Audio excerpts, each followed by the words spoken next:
नमस्कार साथियों, आज हमारे इस YouTube चैनल के माध्यम से अर्थालंकार का दूसरा वीडियो। कल हमने पिछले में उपमा अलंकार के बारे में चर्चा किए थे। आज हम रूपक अलंकार के बारे में चर्चा करेंगे। तो चलते हैं रूपक अलंकार की परिभाषा की ओर।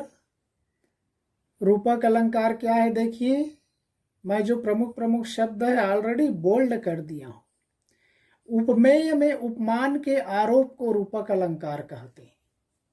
देखो, हमने उपमा के भेद में बता दिया, उपमेय क्या है, उपमान क्या है, साधारण धर्म क्या है, वाचक शब्द है। तो उपमेय में उपमान के आरोप, उपमेय में उपमान को आरोपित कर दिया जाता है। उपमेय वैसा नहीं है, लेकिन उसको उपमान के जैसा बना दिया जाता है, आरोपित कर दिया जाता है, तो वहां पर रूपक अलंकार होता है। इसका मतलब यह है, इसका तात्पर्य यह है कि उपमेय के गुणों को इतना बढ़ा चढ़ा कर कहा जाता है कि उसे उपमान मान लिया जाता है।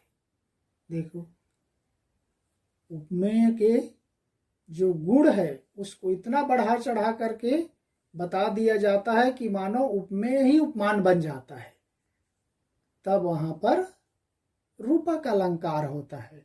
उदाहरण देखिए किस तरह से है। यहां पर देखिए, कर कमल,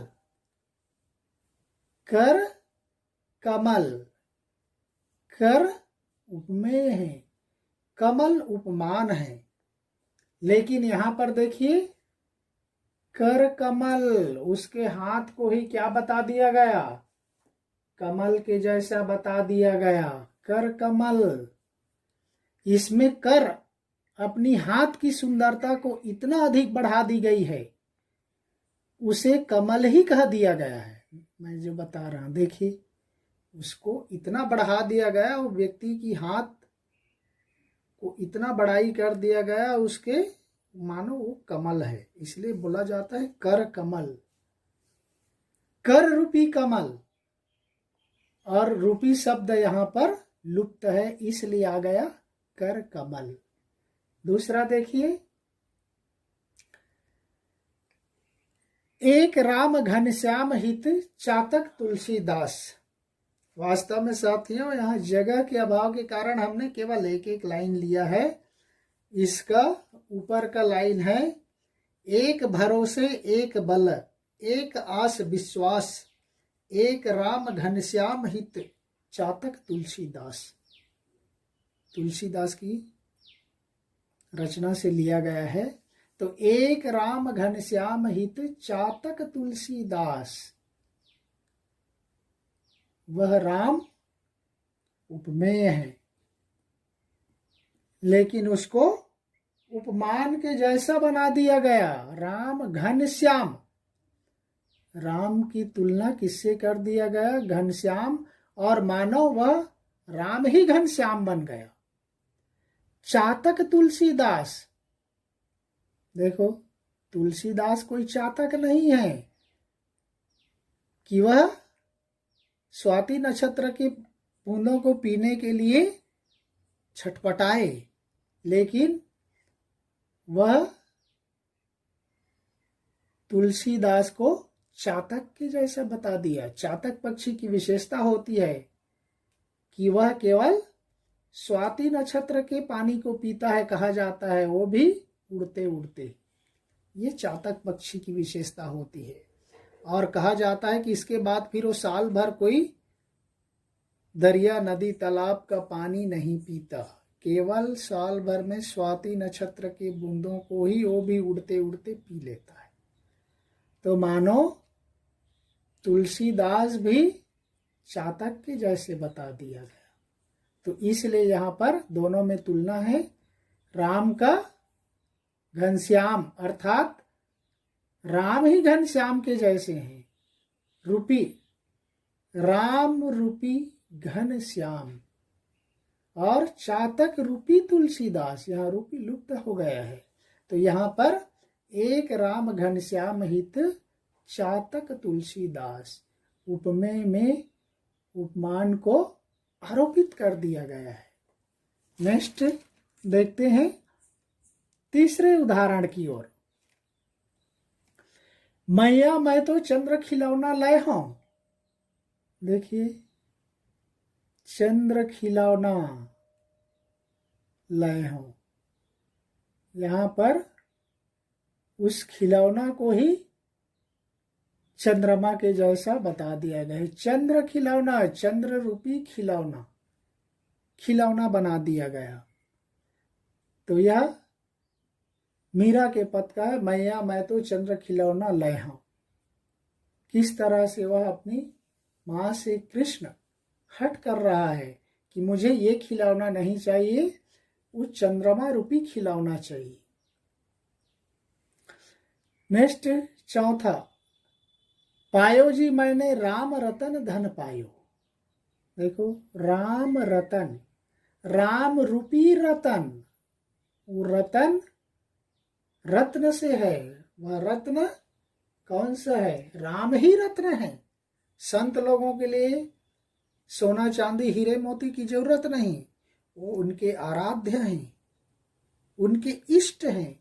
वो इष्ट ही उसके रतन से कम नहीं है। इसलिए मीराबाई कहती हैं कि पायो जी मैंने राम रतन धन पायो। ये मीरा के भजन का है। तो वह राम रूपी रतन को प्राप्त कर लिया है। बाकी संसार के रत्न तो नश्वर हैं, लेकिन वह राम रूपी रतन हमेशा मिल रहने वाला है। इसलिए उसको प्राप्त कर लिया तो संसार की दूसरी रतन की कोई आवश्यकता नहीं। पांचवा उदाहरण देखिए, कर का मन का डारी दे, मन का फेर। मैं वहां पर मन का और मन का डाल दिया। देखिए वहां पर किस तरह से है, कबीरदास जी का है ये, इसका है, माला फेरत जुग गया, गया न मन का फेर, कर का मन का डारी दे, मन का फेर। वास्तव में यहाँ पर यमक अलंकार भी है। मन का और मन का, ये दोनों के अर्थ में अंतर है। एक मन का मतलब व्यक्ति का मन, एक मन का मीन्स मोती को मन का कहा जाता है। तो इसलिए यहाँ दोनों शब्दों के अलग अलग अर्थ होने के कारण यमक अलंकार भी हो जाएगा।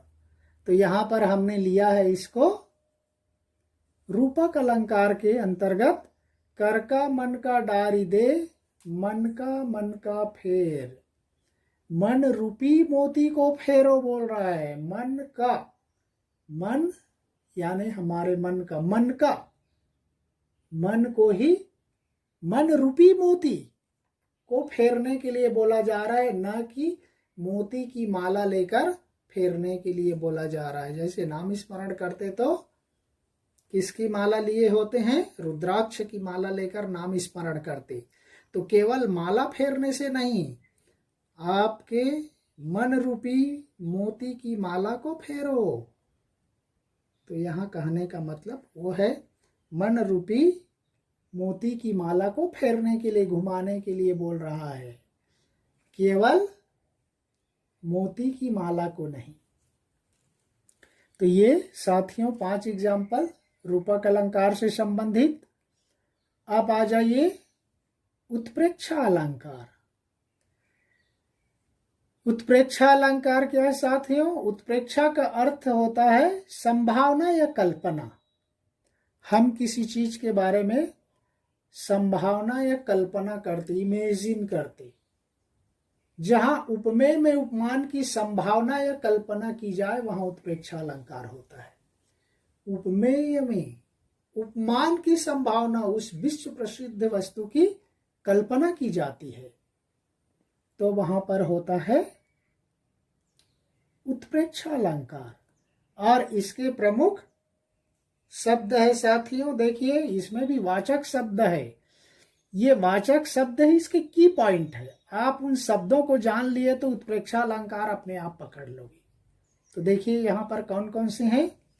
मनु, मानो, मनहु, कहीं कहीं पर मानाहु भी होता है, जनु, जनहु, जानो, ज्यों आदि। यही इसके की पॉइंट है। कहीं पर भी आप दोहे चौपाई में, कविता में इस तरह के शब्द आ जाते हैं तो वहां पर उत्प्रेक्षा अलंकार होता है। उदाहरण देखिए, पाहुन ज्यों आए हो गांव में शहर के। देखिए, पाहुन ज्यों आए हो गांव में शहर के, मेघ आए बड़े बंठन के संवर के। मेघ आए पाठ का है, तो यहां पर ज्यों शब्द प्रयोग हो रहा है, वह संभावना व्यक्त की जा रही है।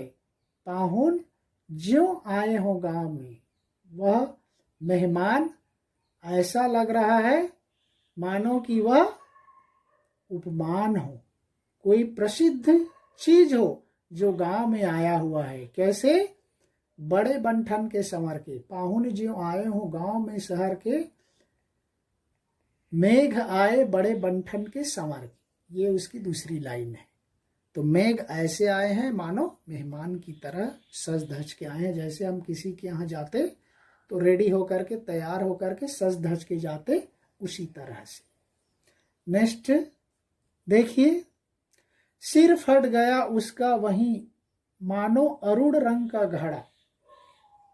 मानो आ गया, देखिए यहां बीच में सिर फट गया उसका, एक्सीडेंट हुआ, दुर्घटना होने के कारण उसका सिर फूट गया और सिर फटने के कारण इतना खून बहा मानो वह उसका सिर अरुण रंग का, लाल रंग के घड़े के जैसा हो गया। यानी उपमेय में उपमान की संभावना व्यक्त कर दी गई और उसके सिर के खून को, उसके सिर में इतना खून हो गया मानो वह लाल रंग का घड़ा के जैसा हो गया। तो इसलिए यहाँ पर उत्प्रेक्षा अलंकार हो जाएगा। साथियों, नेक्स्ट वीडियो में इसके अगले उदाहरण और 2-3 के बारे में हम देखेंगे। तब तक के लिए धन्यवाद। जय हिंद।